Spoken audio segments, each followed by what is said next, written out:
یہ عالم فانی ہے، ایک روز فنا ہوگا، وہ وقت بھی آئے گا جب حشر بپا ہوگا۔ الحمدللہ وکفا وسلام علی عبادہ الذین اصطفیٰ، اشہد ان لا الہ الا اللہ وحدہ لا شریک لہ واشہد ان محمدا عبدہ ورسولہ صلی اللہ علیہ وآلہ وسلم۔ اما بعد فاعوذ باللہ السمیع العلیم من الشیطان الرجیم من حمزہ ونفخہ ونفثہ، بسم اللہ الرحمن الرحیم۔ فهل ينظرون إلا الساعة أن تأتيهم بغتة فقد جاء أشراطها فأنى لهم إذا جاءتهم ذكراهم۔ پھر کیا یہ لوگ اس بات کا انتظار کر رہے ہیں کہ ان کے اوپر قیامت اچانک آ جائے، جبکہ حقیقت یہ ہے کہ اس کی نشانیاں آ چکی ہیں، اور جب قیامت آ گئی تو اس وقت نصیحت پکڑنے کا کوئی فائدہ نہیں ہوگا۔ صدق اللہ العظیم۔ ناظرین کرام، آج سے پروگرام کا ایک نیا سلسلہ شروع ہو رہا ہے جس کا عنوان ہے علامات قیامت، اور اسی حوالے سے میں نے سورہ محمد کی یہ آیت نمبر 18 آپ کے سامنے تلاوت کی ہے، جس میں اللہ کریم نے اشراط الساعہ یعنی جو قیامت کی نشانیاں ہیں، علامات قیامت کو قرآن کریم میں اشراط فرمایا گیا ہے، اور یہی لفظ حدیث پاک کے اندر بھی آتا ہے۔ تو گویا وہ نشانیاں جو ظہور پذیر ہو چکی ہیں، یا پھر وقوع پذیر ہو رہی ہیں، اور یا پھر قرب قیامت وقوع پذیر ہونے والی ہیں، ان ساری نشانیوں کے بیان کا کیا مقصد ہے، وہ اللہ کریم نے اس آیت مبارکہ کے اندر ارشاد فرما دیا ہے۔ یعنی نشانیاں بیان ہو گئیں، اس کا مقصد تنبیہ اور نصیحت ہے۔ جو لوگ اس سے نصیحت حاصل نہیں کرتے، نبی پاک صلی اللہ علیہ وآلہ وسلم نے جتنی قیامت کی نشانیاں بیان فرمائیں، اس سے جو لوگ نصیحت حاصل نہیں کرتے، گویا کہ اس اچانک سانحے کی تیاری نہیں کرتے۔ قیامت ایک سانحہ ہے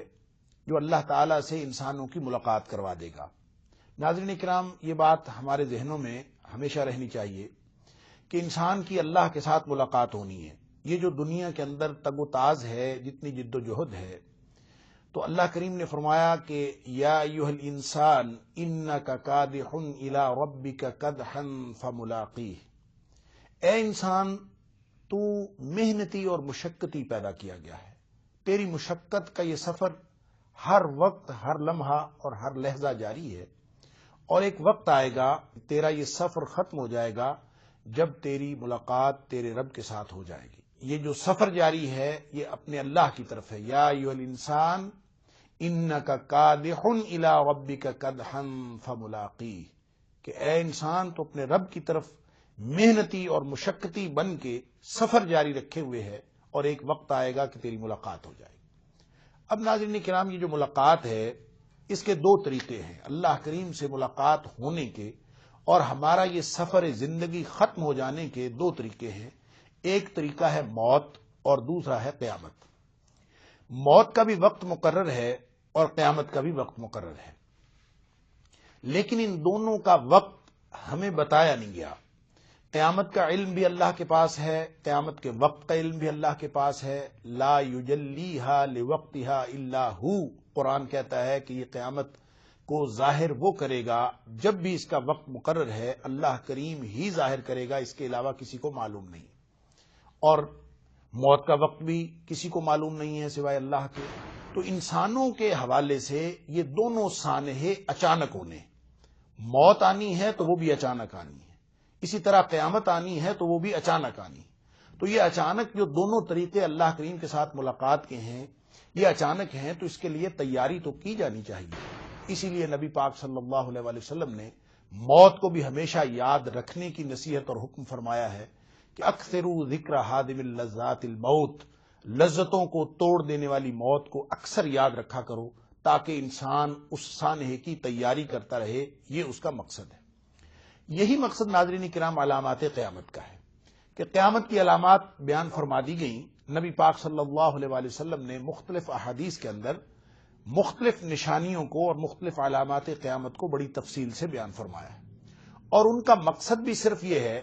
کہ وہ قیامت جس کا علم سوائے اللہ کے اور کسی کے پاس نہیں ہے. ان اللہ عندہ علم الساعہ، اللہ ہی کے پاس قیامت کا علم ہے، اس کے علاوہ کسی کے پاس نہیں ہے.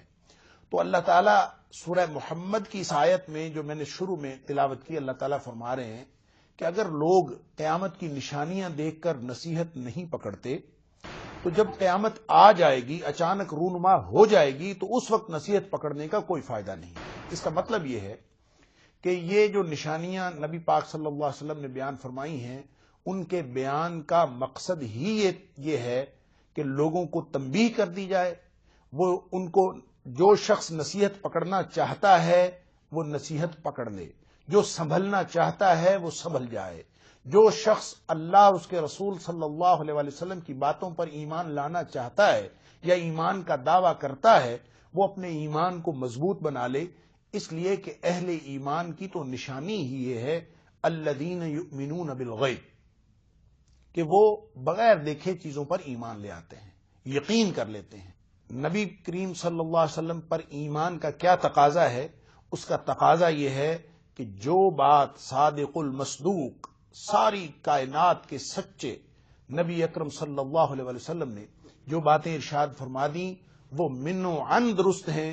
حرف بحرف درست ہیں، وقوع پذیر ہو چکی ہوں یا نہ ہوئی ہوں، ہماری عقل اس کا ساتھ دیتی ہو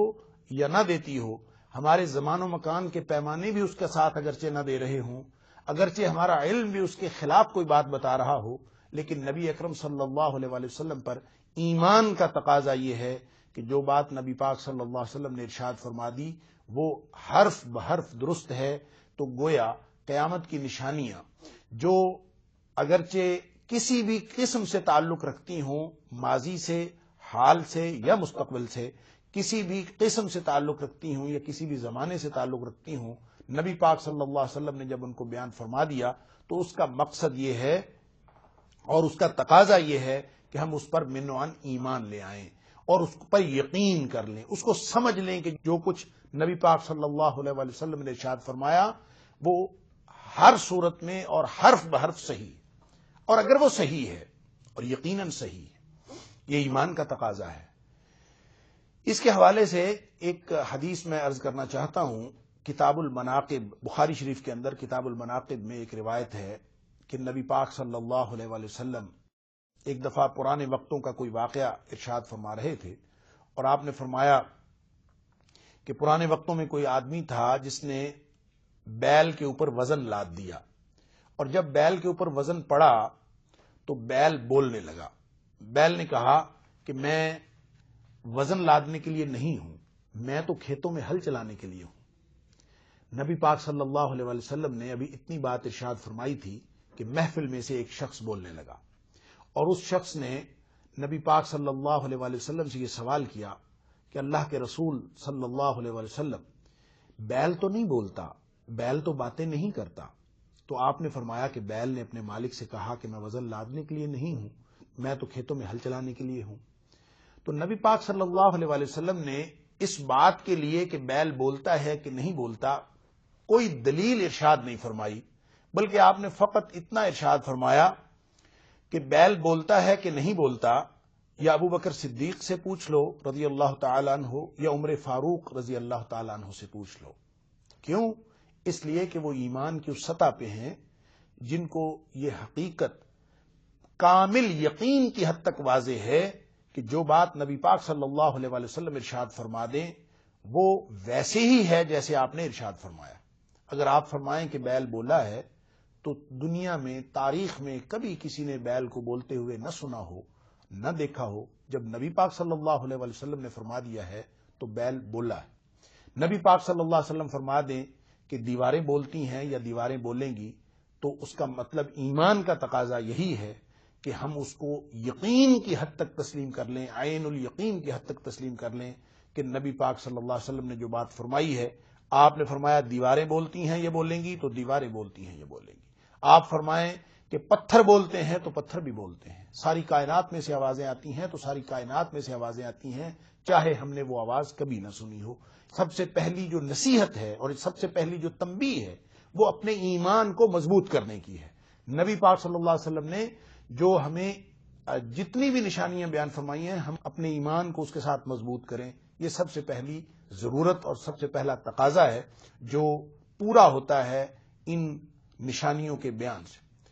دوسرا تقاضا یہ ہے کہ ہم اطاعت پر، نبی پاک صلی اللہ علیہ وسلم کی اطاعت، جو کچھ آپ نے حکم فرمایا ہے، ظاہر ہے اگر نشانیاں صحیح ہیں اور ان پر ایمان ہمارا یقین کی حد تک ہے اور ہمارا حق الیقین ہے کہ نبی پاک صلی اللہ علیہ وسلم نے ساری باتیں درست فرمائی ہیں،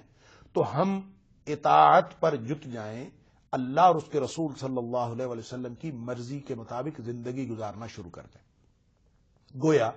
ہمارے صرف ذہنی اور فکری طور پر ہمارے اندر تبدیلی نہ آئے، بلکہ ہمارے طرز عمل کے اندر بھی تبدیلی آئے۔ ہمارا عمل، یہ عمل کے حوالے سے بھی ناظرین کرام دو پہلو ہیں اس کے۔ ایک پہلو ذہن میں یہ رہنا چاہیے کہ جب نبی پاک صلی اللہ علیہ وسلم نے نشانیاں بیان فرمائی ہیں تو نشانیوں کے بارے میں آپ نے طرز عمل بھی بتایا ہے کہ مثال کے طور پر دجال جب نکلے گا تو اس وقت مومنین کو کیا طرز عمل اختیار کرنا چاہیے، یا جتنے بڑے بڑے فتنے ہوں گے تو امت کو کیا کرنا چاہیے، مومنین اس وقت کیا کریں، اگر خوراک کے مسائل ہوں گے تو مومنین کو خوراک کہاں سے ملے گی۔ مختلف قسم کے جو شرعی طور پر نبی اکرم صلی اللہ علیہ وسلم کی رہنمائی تھی، ایسے فتنوں کے مواقع پر اور نشانیوں کے ظہور کے مواقع پر جو رہنمائی ہو سکتی تھی، نبی پاک صلی اللہ علیہ وسلم نے وہ ارشاد فرما دی، تو تاکہ ہمیں وہ شرعی طرز عمل اختیار کرنے میں کوئی دقت اور پریشانی نہ رہے، یہ بھی ایک تقاضا ہے جو ان نشانیوں کے ذریعے سے پورا ہوتا ہے۔ اسی طرح جو بھی معاملات پیش آئیں گے اس موقع پر مومن اس یقین اور اس کنوکشن کے ساتھ عمل کر سکے جو نبی پاک صلی اللہ علیہ وسلم نے ارشاد فرما دی۔ اگر یہ ایمان آ جائے گا تو پھر ایسا ہی رد عمل جو ہے وہ انسان کے اندر پیدا ہو جاتا ہے، وہ خوبی، وہ قوت پیدا ہو جاتی ہے اس ایمان کی وجہ سے، جیسا کہ حدیث کے اندر آتا ہے کہ جب دجال کا ظہور ہوگا تو دجال کے پاس چونکہ غیر معمولی قسم کی قوتیں ہوں گی اور خدائی دعویٰ کرے گا، اپنے آپ کو خدا منوانے کی کوشش کرے گا اور بہت سارے لوگ اس کو مان بھی لیں گے، تو ایک مومن پختہ ایمان والا صاحب ایمان آدمی اس کے پاس جائے گا اور اس کو وہ جو دجال ہے وہ اس کو اپنی اس دی ہوئی اللہ تعالیٰ کی دی ہوئی قوتوں کی وجہ سے اس کو آرے سے چروا دے گا، اس کے جسم کے دو ٹکڑے کر دے گا، اس طرح دو ٹکڑے کہ وہ درمیان میں اس کے چلے گا، اور اس کے بعد پھر اس کو ٹکڑوں کو جوڑ کر زندہ کر دے گا، اور جب وہ زندہ کرے گا اور پھر اس مرد مومن سے پوچھے گا کہ بتا اب تو مجھے خدا تسلیم کرتا ہے کہ نہیں کرتا، تو وہ مرد مومن مرنے کے بعد زندہ ہو کے، دو ٹکڑے ہو جانے کے بعد، زندہ ہونے کے بعد بھی یہ کہے گا کہ اب تو مجھے پختہ یقین ہو گیا ہے کہ تو وہی کافر ہے، تو وہی دجال ہے جس کے بارے میں نبی پاک صلی اللہ علیہ وسلم نے خبر دی۔ یہ ہے ایمان کی وہ کیفیت جو ہمیں درکار ہے تاکہ ہم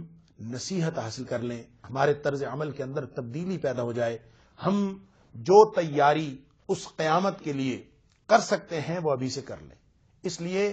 کہ نشانیاں آ جانے پر اور نشانیوں کے وقوع پذیر ہو جانے پر ہمارے پاس موقع ہے کہ ہم قیامت کی تیاری کر لیں، کیونکہ قیامت کے آنے سے پہلے پہلے یہ نشانیاں نبی پاک صلی اللہ علیہ وسلم نے اسی لیے بیان فرمائی۔ اور جو شخص نصیحت نہیں پکڑتا نشانیاں دیکھ کر، تو کیا وہ قیامت آنے پر نصیحت پکڑے گا؟ تو اللہ تعالیٰ ارشاد فرماتے ہیں فَأَنَّا لَهُمْ إِذَا جَاءَتْهُمْ ذِكْرَاهُمْ، جب قیامت آ جائے گی، جبکہ اس نے اچانک آنا ہے، کہ یہ اسی بات کا انتظار کر رہے ہیں۔ جو نصیحت نہیں پکڑتے وہ پھر اس کا مطلب ہے انتظار کر رہے ہیں، جن کو وہ روایات کے اندر گم ہوئے ہیں، اور کوئی کہتا ہے کہ روایت پتہ نہیں صحیح ہے نہیں صحیح، کوئی قرآن اور حدیث کو الگ کرتا ہے، اور نبی پاک صلی اللہ علیہ وسلم کے اس دیے ہوئے علم کے بارے میں، نبی پاک صلی اللہ علیہ وسلم کی فرمائی ہوئی اس تنبیہ کے بارے میں عجیب و غریب لوگ خیالات کا اظہار کرتے ہیں اور متردد محسوس ہوتے ہیں، تو وہ گویا اس بات کا انتظار کر رہے ہیں کہ قیامت ان کے اوپر آ جائے اور چھا جائے۔ اللہ کریم فرماتے ہیں فَهَلْ يَنظُرُونَ إِلَّا السَّاعَةَ أَن تَأْتِيَهُمْ بَغْتَةً فَقَدْ جَاءَ أَشْرَاطُهَا، نشانیاں آ چکی ہیں، جن لوگوں نے نصیحت پکڑنی ہے وہ ابھی پکڑ لیں، اس لیے کہ جب نشانیاں ختم ہو گئی، گویا یہ نشانیاں قیامت سے پہلے قیامت کا ہارن ہے، ہارن بج رہا ہے کہ جس نے تیاری کرنی ہے، جو سنبھلنا چاہتا ہے سنبھل جائے، ایک بہت بڑا حادثہ رونما ہونے والا ہے۔ اللہ اکبر، ان زلزلۃ الساعۃ شیء عظیم، کہیں فرمایا کہ یہ بہت بڑا ایک حادثہ سورہ حج کے اندر فرمایا رونما ہونے والا ہے، کہیں اس کو القارعہ فرمایا، کھڑکھڑا دینے والی اور لڑکھڑا دینے والی، ہر چیز کو تہس نہس کر دینے والی، اور اذا زلزلت الارض زلزالہا، ایسے بڑے دھچکے لگیں گے کہ سب کچھ تہس نہس ہو جائے گا۔ تو ناظرین کرام، اس قیامت کے جو دل دہلا دینے والے مناظر ہیں، ان کے وقوع پذیر ہونے سے پہلے پہلے یہ نشانیاں جو نبی پاک صلی اللہ علیہ وسلم نے بیان فرمائی ہیں، یہ تو بڑی غنیمت ہے، یہ تو مومن کے لیے بڑا اثاثہ ہے، یہ تو بڑی امید افزا بات ہے، یہ تو مومن کو رجائیت کی طرف لے جاتی ہیں اور آپٹیمسٹ بناتی ہیں کہ جب نبی کریم صلی اللہ علیہ وسلم نے وہ نشانیاں بیان فرماتے ہوئے یہ بھی فرما دیا کہ دنیا میں بھی بالآخر اسلام کا غلبہ ہوگا، تو جب انسان اس پر یقین رکھتا ہے، مومن اس پر یقین رکھتا ہے، تو اس کو دنیا میں بھی اس غلبے کی خوشخبری صاف نظر آنا شروع ہو جاتی ہے کہ یہ ایک دن وقوع پذیر ہونے والا ہے، لہذا وہ پوری قوت کے ساتھ اور رجائیت پسندی کے ساتھ زندگی گزارنا اور امید افزا احساسات کے ساتھ وہ زندگی گزارنا شروع کر دیتا ہے۔ اور اسی طرح جب مومن کو اخروی جو خوشخبریاں دی گئی ہیں کہ دنیا کے ان تمام حادثوں سے یوں انسان نکل جائے گا، اللہ اکبر، قرآن پاک وہ منظرنامہ بیان فرماتا ہے، ڈراتا ہے کہ کتنی خوفناک صورتحال ہوگی قیامت کی، قیامت کے بعد کے جو جنت دوزخ کے فیصلے تک کے حالات ہیں، کہ اس وقت کسی کی کوئی پرواہ نہیں ہوگی۔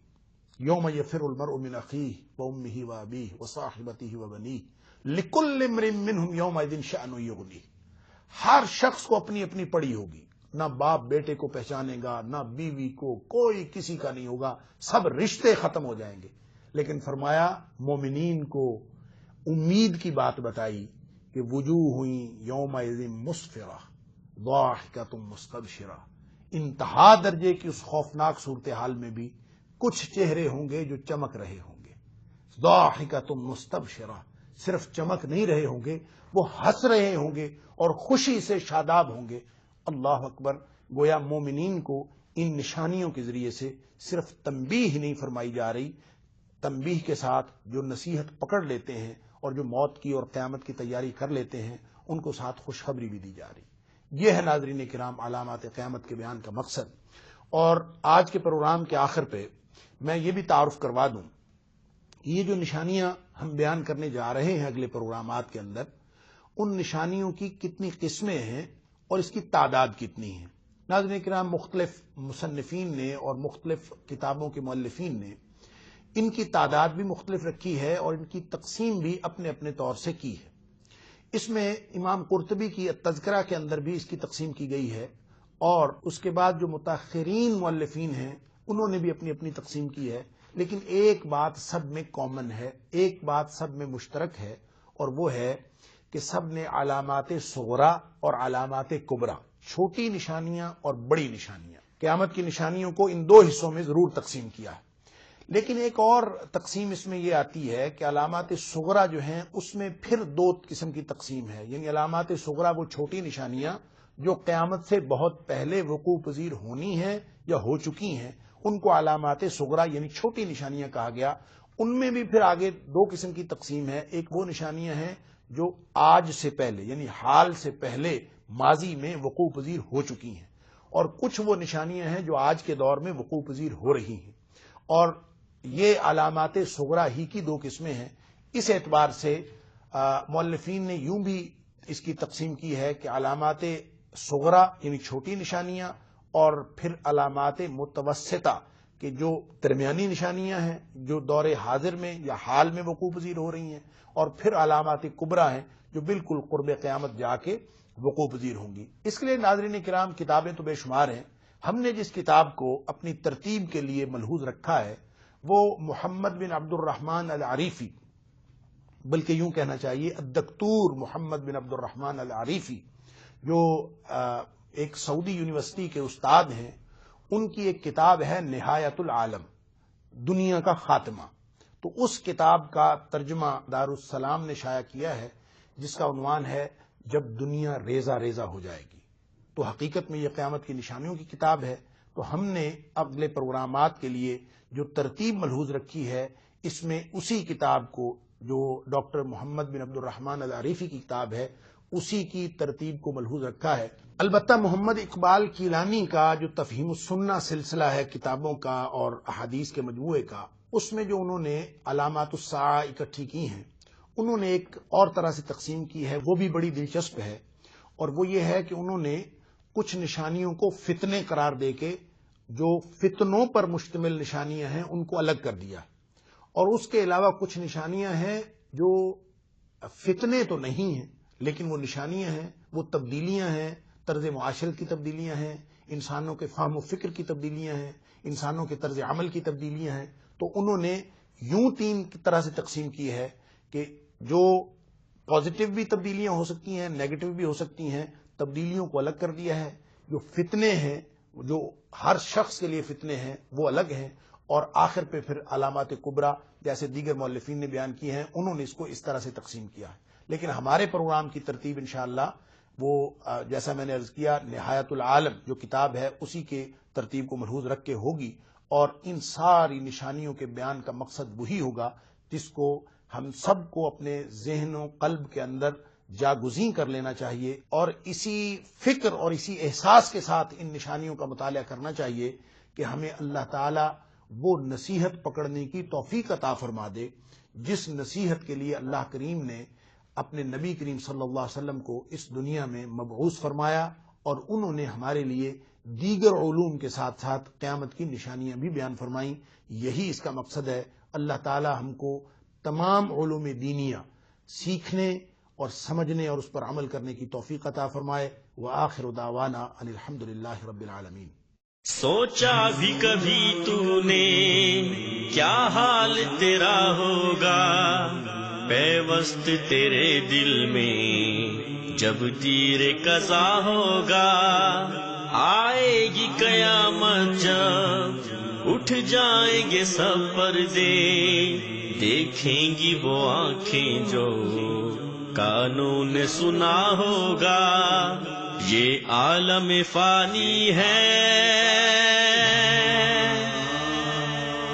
ایک روز فنا ہوگا، وہ وقت بھی آئے گا جب حشر بپا ہوگا۔